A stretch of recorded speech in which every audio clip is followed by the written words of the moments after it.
Just one little thing I want to clarify something Jeff said. I'm surprised if you don't know who Angela is. I think she is one of the coolest human beings on the planet. So I actually would be surprised if everybody doesn't know who she is. Heard a story this week about a Marine who had one of those dagger tattoos right there. You've seen those. The soldiers tend to get those things. I never did. But he wanted to remove it by a laser, so he tried that and only got partially removed. And what was left was a tattoo of a butter knife. Has absolutely nothing to do with anything I'm speaking about this morning. I just think that's funny.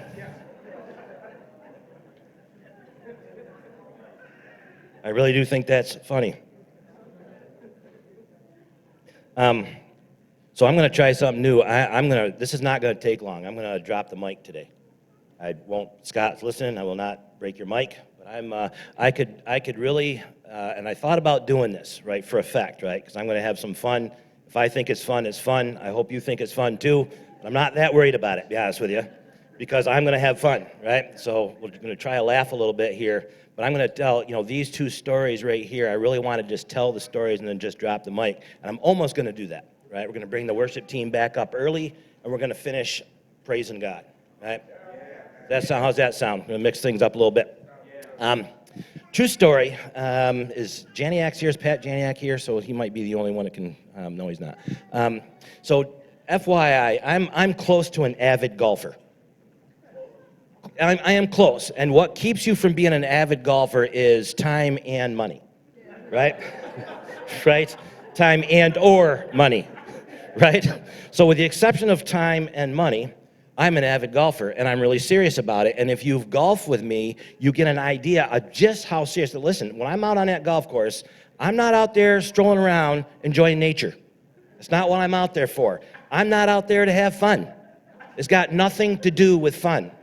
Right? It has everything to do with every athletic bone and intelligence in my body, every coaching thing I have, and applying it to taking this position right here and smacking the living snot out of a golf ball right there as hard as I can on the target line, right? And trying to beat the course. I'm about beating the course. When I got the autoimmune disease, I had to lay golf down because it swelled up my hands like Klingon's hands. So for 2000, I think I was on a golf on a team. What do you call it? A league with Pat Janiak. And I think I drove him nuts because I'm not playing. Pat wants to play. Well, I'm not playing. And I had to it took me years to convince Pat that I'm not out here playing. I'm very serious, right? I'm so serious. This is a true story. This is the story about Chuck. This is applicable to where I want to go today in a very short period of time. Back in, has to be 2004-ish, 15, 16, 17 years ago, it occurs to me I'd gotten to be good enough that my handicap, if you don't understand handicap, so what? My handicap was getting low. Single-digit handicap, and I was getting what I thought to be pretty good. So I thought, listen, by the time I'm 50, I want to turn pro. Now, I'm not kidding. This is both these stories are absolutely true. Now, I'm not so out of tune with reality that I think pro means PGA Tour, right? I know that. I didn't think I was going to make the PGA Tour, but there's a lot of little mini tours out there.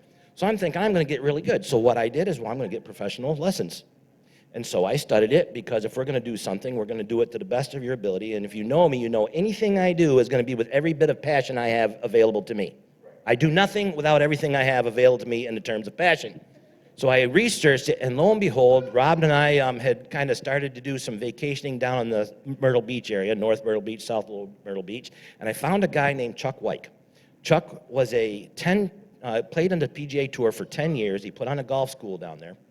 And I really liked everything he said about, his school. Very small numbers, didn't get a lot of people in there, and they meant business. Well, if you mean business, again, I'm 27 years of a coach, you're my kind of guy, because if you're not playing, I'm not playing either. This is a true story. So away we go. Down to South Carolina, I go to golf school with Chuck Weick. So the way they start this off is they put people in flights, which means your ability. So if you're not very good, they put you in this flight. As you get better, they put you in a different flight. Well, I had a lower handicap, right? So they put me in one of the first flights, and they get you to go up there and video your swing, and then they bring you in to review your golf swing and your plan with Chuck and the people in your flight. There was 2 other guys in my flight. So this is how this went. So we're in there, and that's right. I'm going to be on tour. I'm going to make money with a game of golf. I'm right on plan.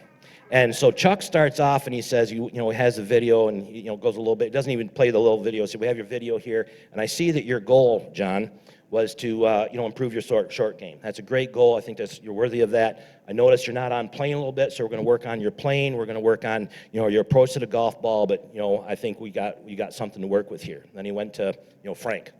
I don't know their names. And he said, Frank, I see you want to hit the ball a little further. Yep, I can see in your golf swing. Your take back's a little bit and you're a little bit army. You're not getting your big muscles in, so I think we can put together a good plan for you.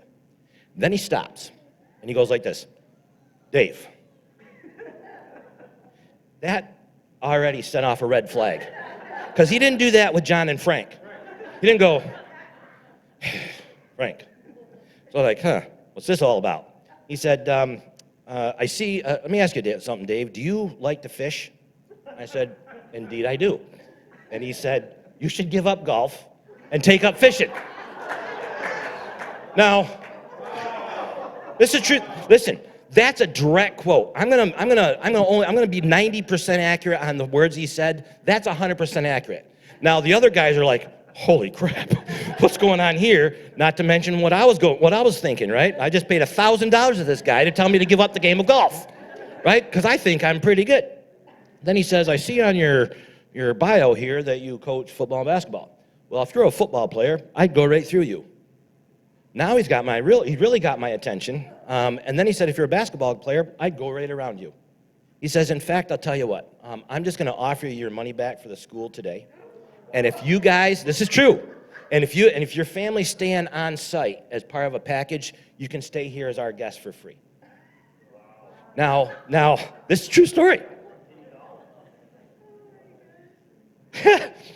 So I'm sitting there, and 2 words came to mind.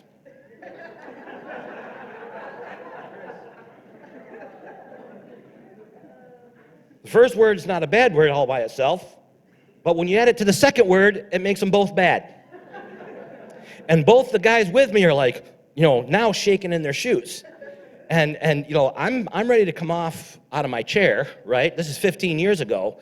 And but something in me says, man, there's a point to this somewhere. There's got to be something else going on here I'm not seeing.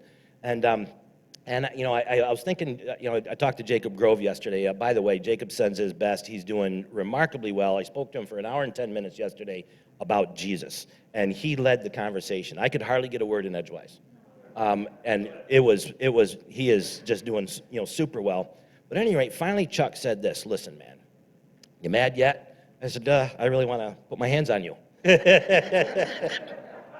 He said, every now and then, somebody comes in with a goal like what you wrote in your goal sheet. My goal was to be the best golfer I could be.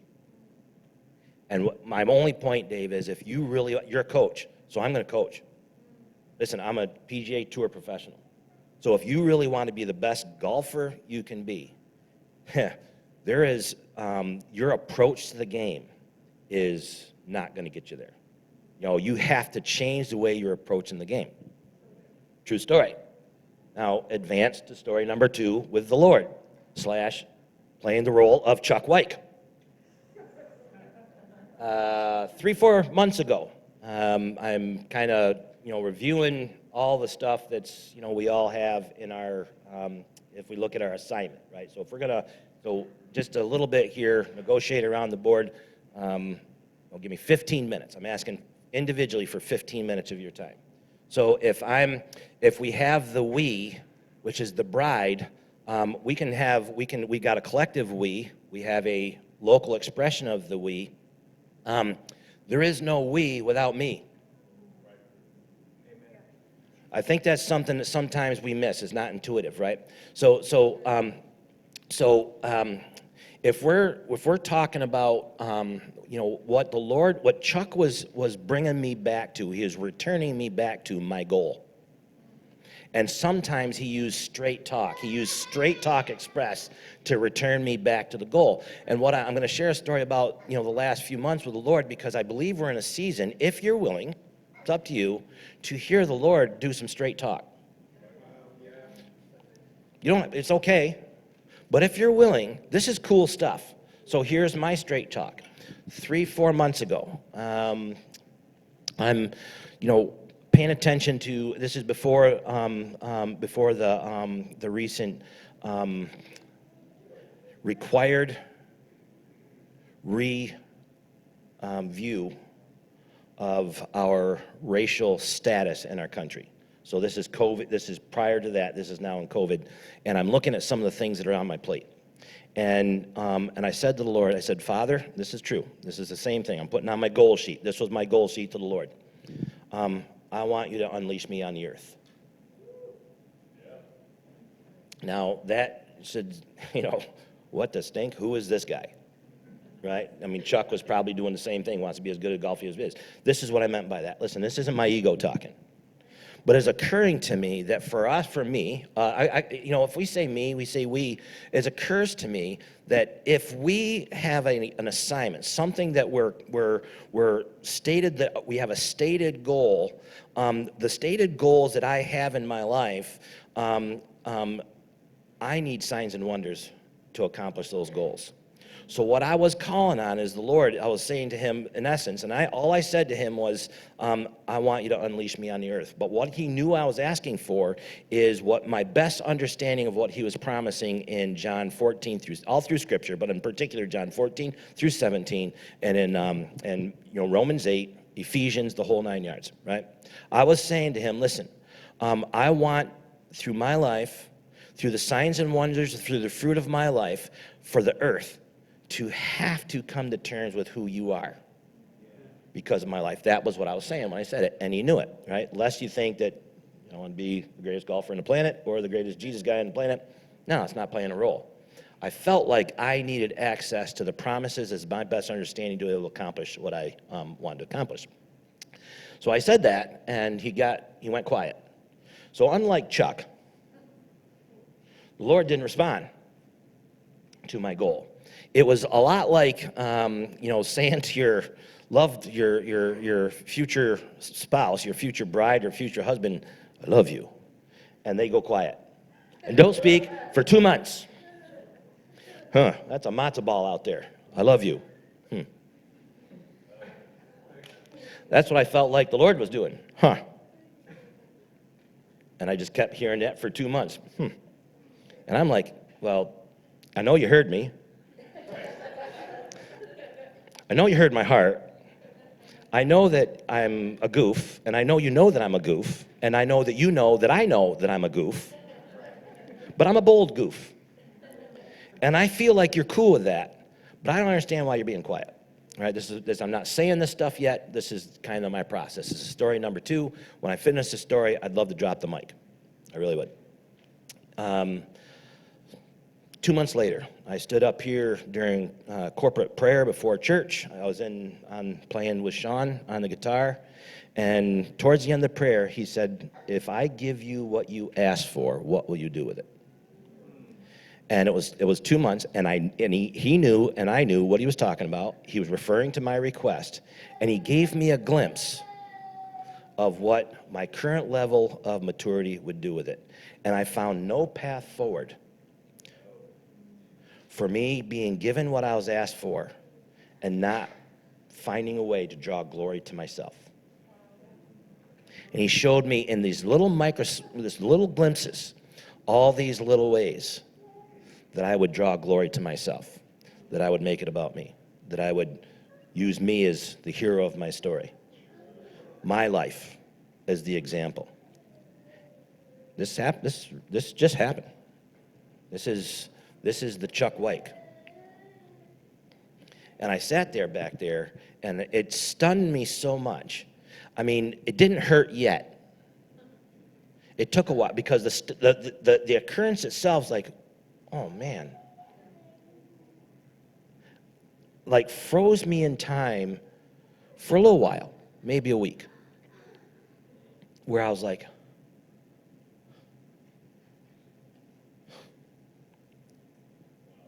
I'm not. I mean, it transpired over these last bunch of weeks to a like, I'm done. I've hit. None of us believe these things about hitting our ceiling.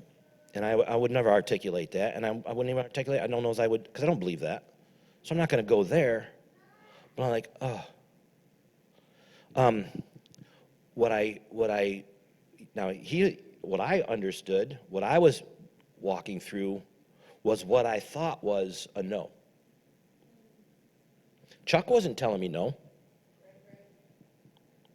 Chuck was saying if you want to be the best golfer you can be, you have to be willing to change what it is you're doing to attain that goal.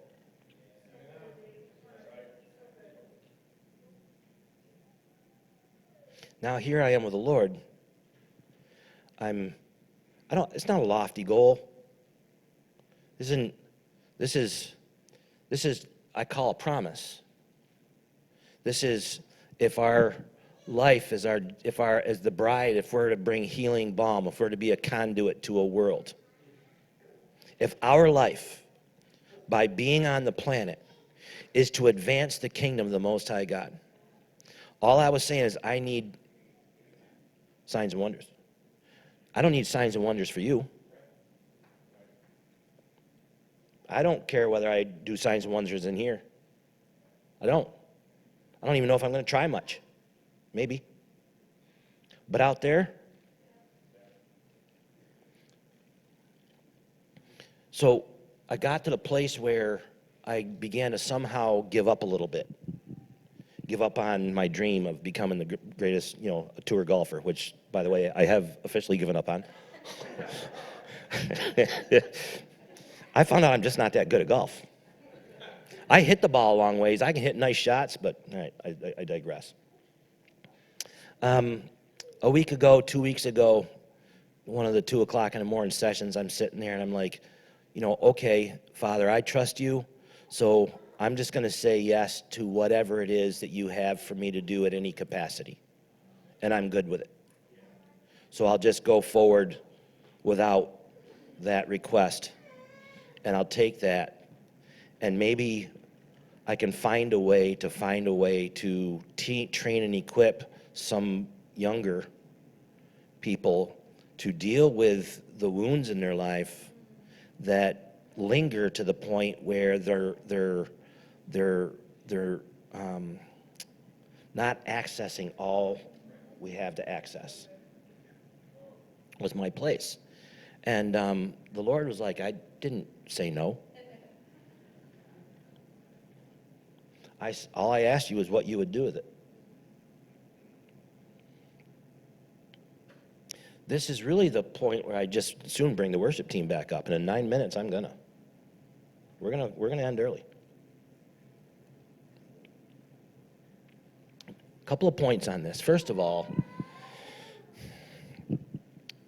it's occurred to me in this earth that God's design is so perfect. He has allowed us the perfect place to choose and walk in our freedom. Romans 1, he has made his attributes clearly made known, so none can have excuse. So he's out there.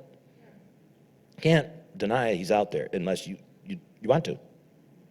So then we get to choose what it is, knowing that we have the creator of the universe who is desperately in love with the creation, in community and in covenant with the creation, and we get to choose what we do with that information.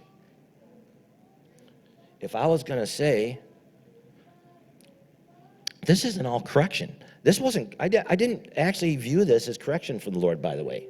I'm going to read Isaiah 58, a couple things in Isaiah 58. Notice on the board here, if you want to write down some scriptures, there's some neat things going on where the Lord is doing some things, and it's not necessarily correction.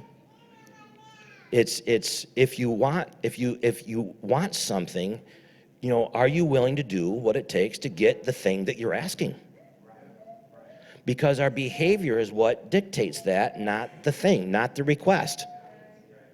I think that's the one thing that as the bride of Christ we tend to move. We can say we hunger But if there are blocks, maturity blocks, submission blocks, obedient blocks between us and that thing we have to offer, that's not God saying no to us. That's saying no to the very thing we're asking for. I am not willing to do what it takes to become a professional golfer. I'm not.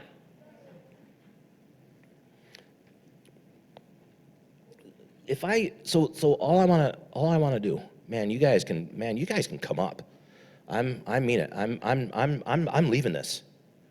This is my offer. What do you want? If it's superficial, listen, not offending me any.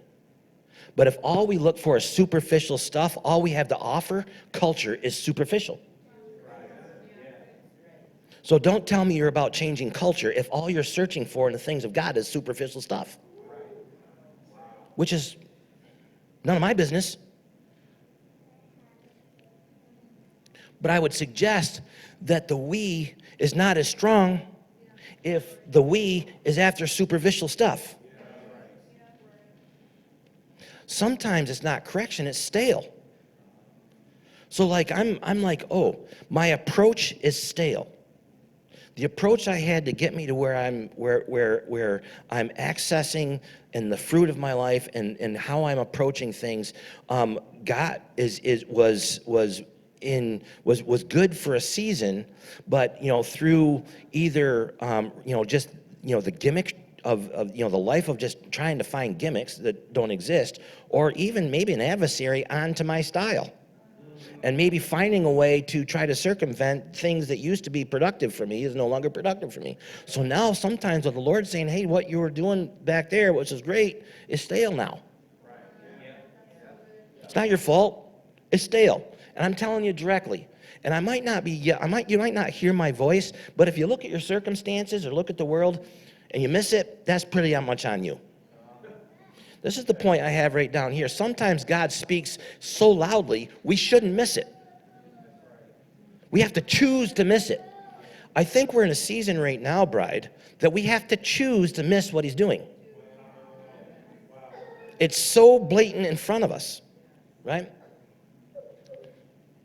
Not talking about that. If God wants to give us what we ask for, do you think he does? That was too easy. Because I'm a doubter. I have to reconcile John 15. And part of John 15 I have to reconcile is when he says, if you abide in me and my word abides in you, anything you desire, I will give to you. Well, if I'm not asking for anything, it's wondering why I'm not getting anything. I wonder how much we're asking for. I mean, I'm going to vulnerable put out here, man, I'm asking to be unleashed on the earth. That's a big ask. Right? I might not ask that big again. I might not shoot that high anymore.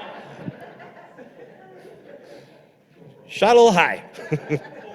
That was the Grand Slam home run to win the World Series and the Super Bowl all in one. But I'm going to ask you this. I'm going to tell you something. Jake Grove, he said two things to me yesterday. I wrote down a bunch of stuff he said. One of the things he said that 3 years ago, he says, man, I was clueless. Yeah, come on up, team. We're going to roll. And he said, made this statement, then I got thrust into a situation where all of us from all different walks of life are put together to accomplish the mission. And it's the mission that binds us. Now he's not being covert, and I'm translating that and saying, well, there's some spiritual application of that too, Jacob. He was telling me that from a Jesus man. He was saying, I believe for the church, for us. I'm learning some things here. You know what he also said? He said, I found I had to find joy in the mission.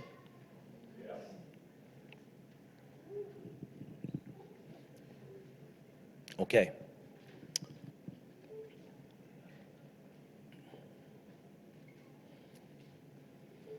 Close. This is great. I'll just offer a couple things. And this is going to be a 2-minute close, not a 10, 15-minute like I generally do.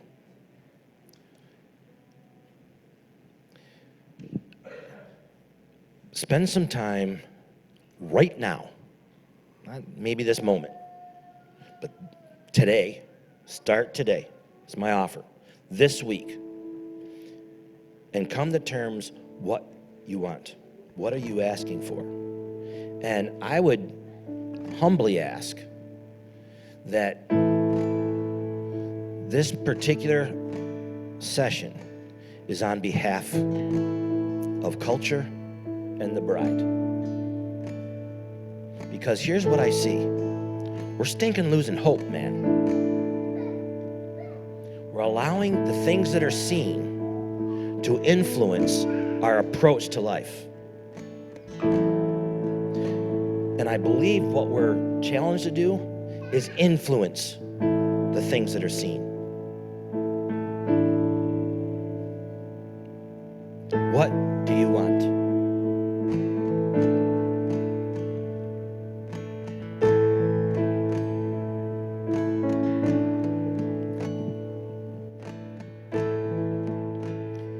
I'm going to leave it there because there's nothing else I'm going to do. So we're going to roll.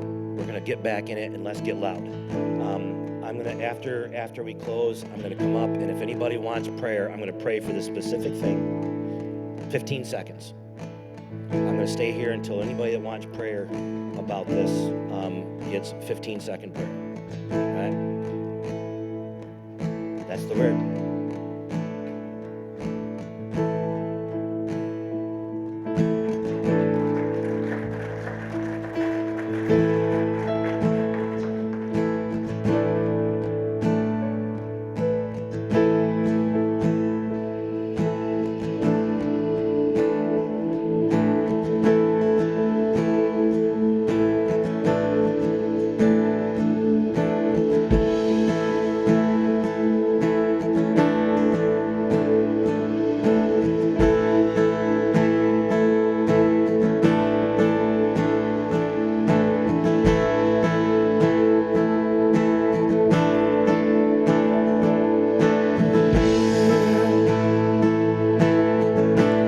Lift your voice, raise your sound.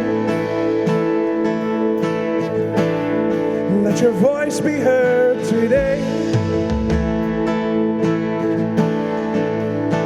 Oh, let hunger arise. Oh, let faith arise. You have not because you ask not.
The things that you stopped longing for. Oh, there's fresh breath this morning. There's fresh breath this morning. And we prophesy to the breath. Oh, fresh breath, fresh wind.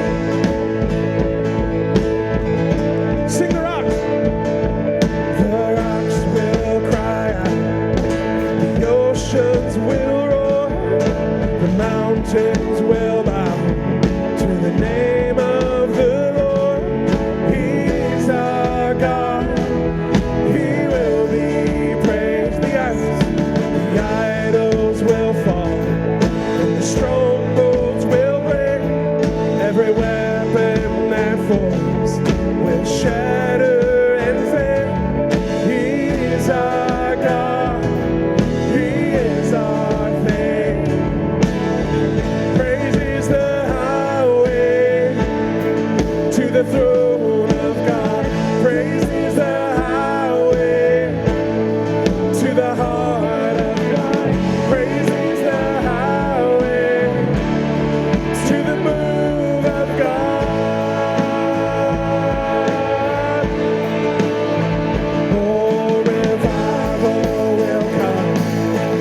church will awake. His anthem will drown all other free friends. He's our song, he forever reigns. He reigns. Praise is the highway to the throne of God. Praise is the highway to the heart of God. Praise is the highway to the move of God. Now lift up your head, fling wide the gates, break down the walls with a shout of praise. Lift up your voice, pull heaven down. Oh, sing like thunder, his praise is loud. Lift up your head, fling wide the gates. Now break down the walls with a shout of praise. Lift up your voice, pull heaven down. Oh, sing like thunder, his praise is loud. Praise is the highway to the throne of God. Praise is the highway to the heart of God. Praise is the highway to the move of God. Sing for the sake. For the sake of the world, burn like a fire. Light a flame in my soul for every eye to see. For the sake of the world, burn like a fire in me.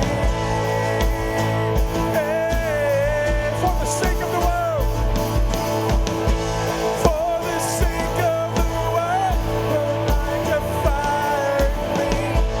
Light a flame in my soul for every eye to see. For the sake of the world, burn like a fire in me. Oh, lift up your head, fling wide the gates, and break down the walls with a shout of praise. Lift up your voice, pull heaven down.